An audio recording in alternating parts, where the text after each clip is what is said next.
On va immédiatement à Milan retrouver notre columniste, Journal de Montréal, Journal de Québec, Jean-Nicolas Blanchet. Comment ça va, mon beau Jean-Nic, ce soir, là? Ça va très bien, Jean-Charles. Puis, je veux revenir sur ce que vous venez de parler de saut acrobatique. Vous avez parlé de Marion Thénault, là. Marion Thénault, là, cette fille-là, elle doit avoir des clones, là.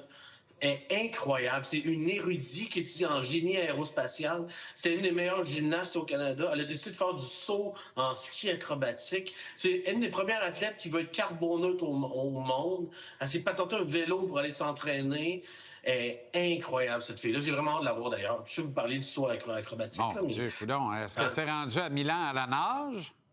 Non, mais elle est en train d'essayer de convaincre la Fédération internationale de ski de changer ses calendriers pour économiser de l'essence avec les avions. Elle est vraiment, là, elle est impliquée à fond, puis c'est une wise, là, puis elle est vraiment aussi bonne pour partir en ski puis faire 14 000 tours de même. Bravo. Et vraiment, c'est une machine, hein? Ouais, c'est ça, une jeune, très jeune en plus. Valérie Maltais, Jean-Nic, double médaillée des Jeux de Milan.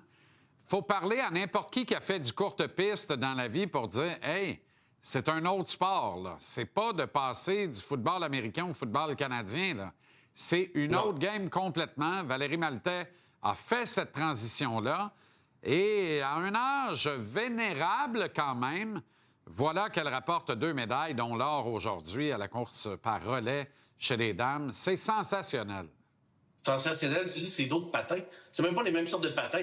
Elle est plus large, les patins sont différents. Tu sais, puis je rappelle, elle est venue s'entraîner à Québec au centre de glace parce que les maisons à Montréal étaient trop chères. Mais tu sais, Valérie Maltais, 5e jeu. Puis j'ai rencontré après le quart de finale qui les a menés à aujourd'hui demi-finale finale. Puis tu sais, 35 ans. Yvanie Blondin à côté d'elle, 35 ans. Avec Isabelle Wyman, 30 ans. Tu sais, les meilleures patineurs au monde, ils ont 21 ans, 23 ans, là. Fait qu'elle dit, nous, on est une équipe de madame, tu sais. Puis Banning, tu sais, je comprends qu'il a gagné l'or la dernière fois, Jean-Charles, mais depuis 4 ans, c'est pas les meilleurs, là. Puis là, ils ont tout donné. Ils ont été capables de le faire. Puis Yvanie Blondin, elle me fait penser à toi puis moi. Tu sais, une excellente patineuse et aussi une cycliste professionnelle. Yvanie Blondin, c'est une méchante athlète. Incroyable aussi. Non, elle me fait pas penser à nous. Je voulais juste... T'es un petit peu assommé. Hymne à l'amour de l'équipe de hockey masculine. Mais tu sais, je comprends, vous voyez ça à la télé. Je sais pas c'est quoi. J'ai pas le temps de suivre les talk shows de radio, puis tout le monde, puis les podcasts, puis ce que vous dites sur l'équipe Canada. Mais ici, le monde capote, là. Le monde capote sur le niveau de hockey que cette équipe-là est capable de produire. Il capote sur la relance de la défensive, il capote sur le brio des attaquants, puis peu importe, là, Suzuki joue, lui, il change de trio, tout le monde est... Tu sais, je comprends, il y en a qui sont moins bons que d'autres, mais il y a personne qui est pas bon, là, tout le monde est bien correct, là, tout le monde est trop solide, puis... je sais pas jusqu'où va se rendre cette équipe-là, mais les Français, ils m'ont dit, je pense pas que ça existe une équipe de hockey meilleure que ça dans l'histoire. Puis il y en a d'autres qui commencent à dire ça, puis je dirais quand j'écoute du coin de l'œil, il y a encore du monde qui dit les Américains sont bons, là, ça, j'ai beaucoup de misère à croire que les Américains vont être capables de battre ce club-là. Puis je sais pas si à quel point vous êtes aussi enthousiaste que moi à la maison au Québec, qu'est-ce qui se dit ou pas. Mais ici, là, le monde capote sur l'équipe du Canada. J'ai suggéré au Bear André Tourigny que c'était la meilleure équipe à ne jamais avoir été assemblée hier. Intéressant. Puis le Bear, qui a toujours un peu de recul, a dit, 2002, JC, Salt Lake City. Là, il s'est mis à name drop les gars qu'il y avait là. Puis c'est vrai que offensivement, c'était pas mal au pair. C'est juste que défensivement, c'était bien meilleur. Et devant le filet aussi. Fait que, devant le filet. Moi, je maintiens que offensivement, c'est la meilleure équipe que j'ai vue de toute ma vie. Défensivement, on a vu bien mieux dans des quinzaines olympiques sous la bannière canadienne. Devant le filet aussi. Tu sais, Vancouver 2010, là, Bobby Lou, Martin Brodeur, Marc-André Fleury. Écoute bien, là. Sinon, Patrick Roy, Martin Brodeur, Curtis Joseph. Mais je comprends pas. Défensivement, c'est quoi le problème? Chez Theodore, il est pas bon, lui?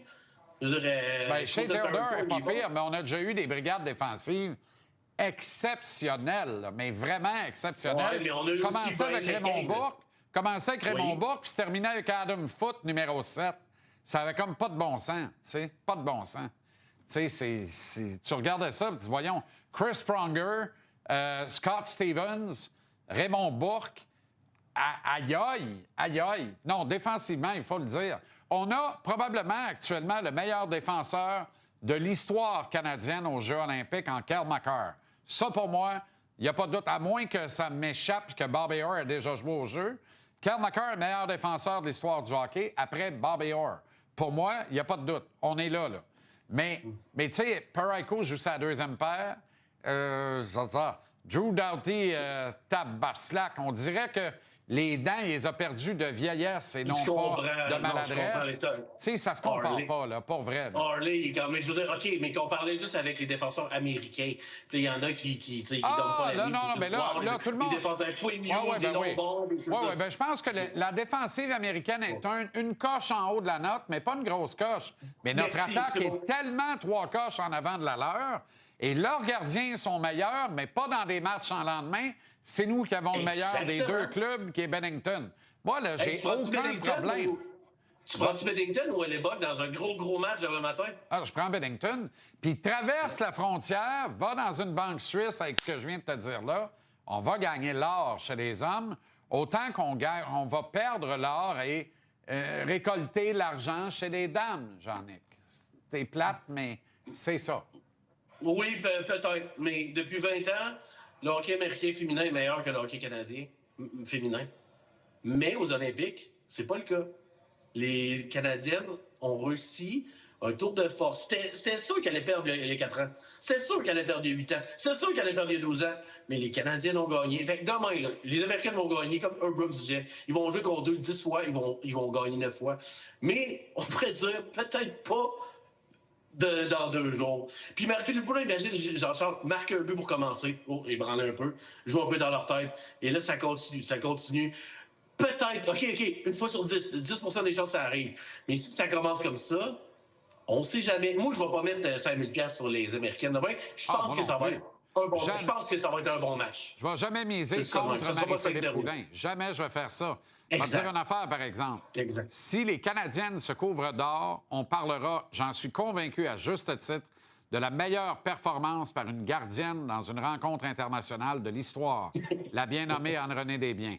Parce que la muraille de Charlevoix va devoir porter son nom, qu'on apporte le mortier, puis au moins le devant du filet. C'est palpable à l'œil nu, Jean-Nic. Je comprends, là, ça se joue ça glace, on va sortir. Toi, cliché plus gros que Jésus. Les Américaines sont en mission. J'ai jamais vu une équipe aussi rapide au hockey féminin. En plus, ils allient de la robustesse, ils ont de la toughness. Ils ont absolument tout. Caroline, ils ont même la jeunesse. Caroline, la défenseur, là, qui ressemble à Roman aussi, là. Ah non, mais c'est ça. Hey, on note ce soir que tu as entendu ça du coin de l'œil. Ça, c'est solide. J'adore ça. Et à demain. Okay, salut, Jean-Charles. À sa décharge, il est presque au détour de la nuit à Milan.